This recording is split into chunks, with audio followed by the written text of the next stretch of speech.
Medyo masakit lamang po yung pangyayari. Siyempre sa parte ng aking mga anak ay talaga pong, masakit nga naman po na sa gano'ng kababaw po lang na kaso, ako po ay para pong nahatulan na isang kriminal. Ngunit po yung ako naman po ay ipinahiya nila na para bagang tinalupan na ho nila ako ng buhay. Opo, ay sobrang sakit po. Welcome sa isa na namang episode ng Ayon sa Batas, ang show kung saan batas ang issue. At ngayong episode, pag-uusapan natin ang pinakamainit na balita ngayon, si Norman Mangusin o mas kilala sa pangalang Francis Leo Marcos. Dahil noong February 24, 2026, hinuli si Mangusin ng CIDG sa Sheraton Hotel habang kumakain ng salad. At ang nagpaganda pa dito ay inaresto si Mangusin ng mga polis ng CIDG habang naka-live. Morning, sir. Right. I-serve lang po namin yung warrant. Okay. Ikaw po ba si Norman Mangusin po? Alias Francis Leo Marcos? Hindi.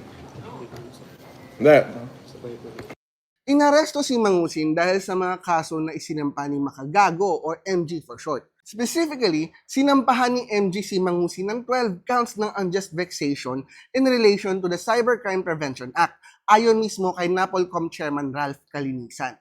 On February 24, 2026 at about 11:10 a.m., the CIDG Regional Field Unit, National Capital Region, arrested Norman Mangusin, aka Francis Leo Marcos, at Sheraton Hotel, Pasay City, by virtue of a arrest warrant for violation of Article 287 or unjust vexation of the Revised Penal Code in relation to Section 6 of Republic Act Number 10175 or the Cybercrime Prevention Act of 2012. Para sa inyong kalaman, ang unjust vexation ay ipinagbabawal ng Article 287 Paragraph 2 ng Revised Penal Code. Ito ay may kaukulang parusa ng pagkakakulong ng aresto menor o 1 araw hanggang 30 araw at may multa ng 1,000 pero hindi lalampas ng 40,000 pesos. Pero ano nga ba ang ibig sabihin ng unjust vexation? Ayon sa kasong Alejandro versus Bernas, ang unjust vexation ay ang kahit anong gawain ng tao na bagamat hindi nagreresulta sa pananakit sa kapwa ay nakakapagdulot ng inis o irita sa iba. Sa madaling salita, ang unjust vexation ay pang-iinis sa kapwa, kaya mababa ang parusa nito. Pero remember na ang kaso ni Mangusin ay unjust vexation in relation sa Section 6 ng RA 10175 o ang Cybercrime Prevention Act of 2012. At ang sabi ng Section 6 ay ang lahat ng krimen na pinarurusahan sa ilalim ng Revised Penal Code kung ginawa sa pamamagitan ng Information and Communication Technology ay may kaakibat na parusa na 1 degree higher kaysa sa binabanggit sa Revised Penal Code. Hindi ko na ipapaliwanag sa inyo kung ano yung mga degrees of penalty pagdating sa Revised Penal Code. Pero long story short, kapag ang isang krimen na pinarurusahan ayon sa Revised Penal Code ay ginawa sa pamamagitan ng Information and Communication Technology katulad ng social media platforms, mas mabigat ang parusa. Sa kaso ni Mangusin, dahil inaakusahan siya ng unjust vexation sa pamamagitan ng Facebook, imbis na 1 day to 30 days lang ang kanyang kulong, pwede itong maging 30 days and 1 day hanggang 6 months. Pero, para sa mga supporters ni Mangusin, huwag kayong mag-alala dahil bailable naman ang kasong unjust vexation. In fact, nakalagay nga mismo sa warrant of arrest ni Mangusin na maaari siyang mag-bail o magpiyansa sa halagang 120,000 pesos. Andito ako sa Newport, ina-arresto na nila ako, sasama ako ngayon, hindi ko natatapusin itong pagkain ko. Inilive na nila ako. Pwede bang sasama na lang ako, Brad? Huwag mo na ako ipahiya. Hindi, kailangan po kasi may procedure po tayo. Sige, sandali. Iramin ko lang. May procedure po tayo, sir. Attorney, nasaan ka ba? Kunin mo tayo. Kailangan bailan nyo na ako rito. Sa Paranaque, eto, binibidyoan na ako rito. Ewan ko kung may vlogger dito. Lagi dito. Andito na. May warrant, 120,000 yung bill, 12 counts of unjust vexation.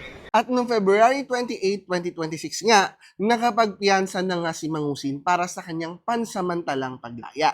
At sa kanyang unang video after niya makalaya, tila nagbago ang ihip ng hangin dahil humingi ng tawad si Mangusin sa kapulisan at hindi na daw siya magkakaso dahil sa pamamahiyang ginawa sa kanya. Para ho doon sa mga kapulisan, hindi na po ako magkakaso sa inyo. Pinagpapasa Diyos ko na lang ho. Maaaring kayo po ay sumusunod lamang. At doon sa PNP, kung ako po ay nakagawa ng pagkakamali dahil po dyan sa kumalat na litrato ng pagsusuot ng kung saan ako po ay nakasuot ng police uniform, humingi rin ho ako ng kapatawaran sa inyo. Kung sa tingin niyo po ay kalabisan at kawalang paggalang yung aking nagawa. So kung bailable naman pala ang ikinaso ni MG sa kanya, dapat nakalabas agad si Mangusin kasi di ba lagi niyang pinagmamayabang na marami siyang pera. Kaso lang, hindi agad nakapagpiyansa si Mangusin. In fact, nag-utos pa ang judge sa kaso ni Mangusin na ilipat siya sa Paranaque City Jail. Kinumpirmahan ni National Police Commission Vice Chairperson and Executive Officer Commissioner Rafael Calinisan na ililipat ang kusodiya ni Norman Mangusin aka Francis Leo Marcos sa Paranaque City Jail ng BJMP mula sa custodial facility ng CIDG sa Campo Crame. Ito ay matapos maglabas ng commitment order ang Paranaque RTC laban kay Mangusin, makaraang bigo itong makapagpiyansa ng 120,000 pesos para sa kanyang kasong unjust vexation. Pero kahit na bailable ang mga ikinaso kay Mangusin, sinabi ng PNP na magpa-file pa rin daw sila ng opposition para sa bail ni Mangusin. Ang kanilang dahilan, marami pa daw na pending kaso si Mangusin, kabilang na dito ang estafa.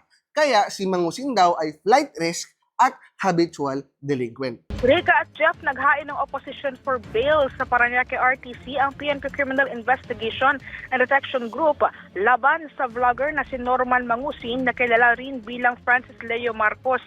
Ayon kay CIDG NCR Chief Police Colonel John Giagi, hiniling nila sa korte na huwag munang payagan si Mangusin na makapagpiyansa dahil sa mga nakabinding kaso nito para sa swindling o estafa.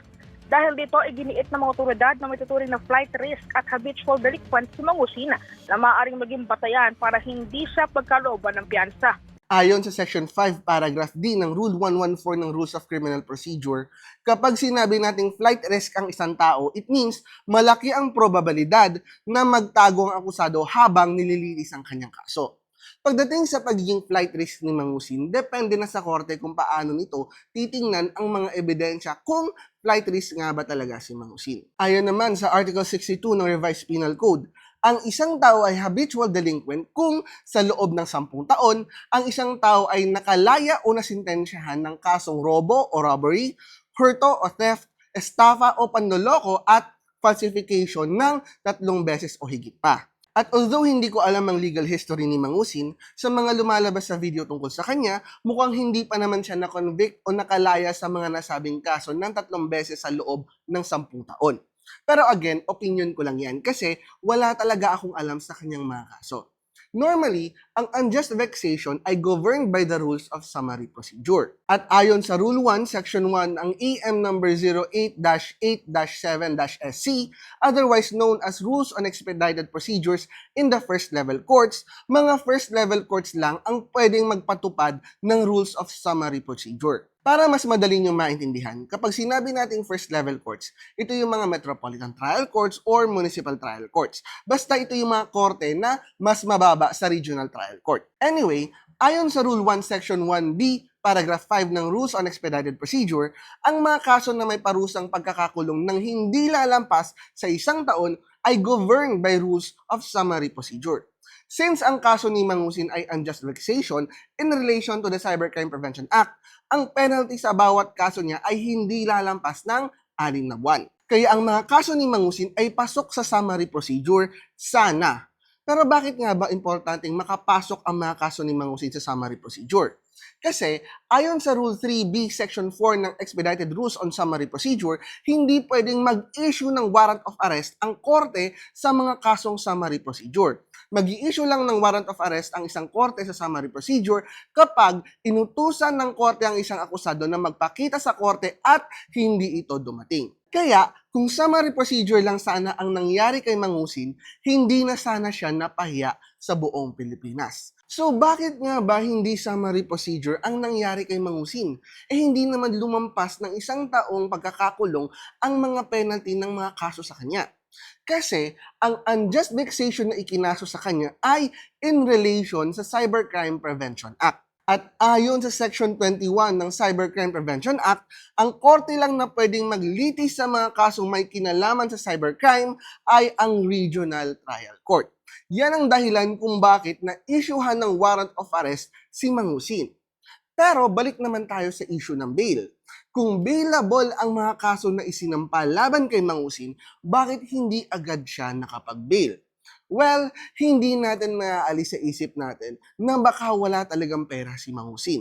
Although marami siyang fineflex na pera, maaaring hindi talaga sa kanya yung mga pera na pinapakita niya sa live. Kasi nga, hindi talaga mahilig magsabi ng totoo si Mangusin. Kaya, baka ang reason kung bakit hindi agad nakapagpiyansa si Mangusin ay naghanap muna siya ng mauutangan para sa kanyang piyansa. Pero sa aking palagay, ang more likely na dahilan kung bakit hindi nakapagpiyansa agad si Mangusin ay dahil kulang siya sa mga documentary requirements. Ayon kasi sa OCA Circular number 204-2022-AA, may 8 requirements ang bail. Hindi ko na iisa-isahin sa inyo ang mga requirements ng bail. Pero ang ilan sa mga rito ay barangay certification kung saan nakalagay ang totoong pangalan ng akusado at ang kanyang residence, at ang location plan or house sketch kung saan nakatira ang akusado as certified by the barangay. Sa kaso ni Mangusin, kitang-kita naman natin nung mga nakaraang buwan na kung saan-saan lang siya napapadpad. Minsan nasa Cagayan, minsan nasa Baguio o kaya nasa Manila. So, wala talaga siyang bahay na tinitirhan at pinaghihintuan. Dahil dito, hindi talaga siya makakuha agad ng house sketch or location plan at barangay certificate. Kaya if I had to guess, hindi siya binigyan agad ng barangay certificate ng Parañaque or kung saan man siya nakatira dati sa NCR. Kaya baka nagpakuha muna siya sa kanyang mga alalay ng barangay certificate sa Cagayan or kung saang mga lugar talaga siya nakatira. And to be honest, kahit hindi ako makamangusin, masasabi ko na hindi rin talaga makatarungan ang ginawa sa kanya nung pinarada siya sa harap ng maraming tao para lang ipahiya. Don't get me wrong, entertaining yung ginawa ng Napolcom. Pero sa ginawa nila, hindi lang nila kinulong si Mangusin, tinanggalan din nila ito ng kanyang dignidad. Yan ang ating episode for today. Kung nagustuhan niyo ang video na ito, please like, share, and subscribe. I'll see you next time. Session adjourned.